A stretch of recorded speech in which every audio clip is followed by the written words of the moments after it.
লাগছে দাদা, কি বলবেন? সাধারণ 15 বছরের পরা এই জিনিসটা আমাদের সত্যি আনন্দদায়ক। এতদিন পর ইন্ডিয়া আইসিসির একটি খেতাব জেতল ধোনির পরে, সত্যি অভিভূত এবং গর্ব করছি ইন্ডিয়ার টিমকে নিয়ে। সবাইকে অসংখ্য ধন্যবাদ এরকম একটি মুহূর্ত আমাদেরকে দেওয়ার জন্য। Thank you.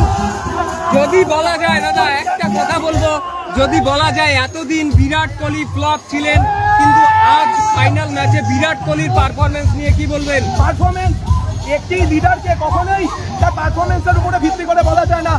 Say one of the greatest of all time. তিনি আমাদেরকে বহু রান দিয়েছেন, তিনি আমাদেরকে সবসময় সাপোর্ট করেছেন, তিনি বড় বড় ম্যাচে খেলে দিয়েছেন। সুতরাং তার দু একটা ম্যাচে তার কী পারফরমেন্স হলো তার উপর ভিত্তি করে কোনো কিছুই বলা যায় না। এটা নিঃসন্দেহে যারা তাকে ট্রোল করছে তাদের এটা দেখা উচিত।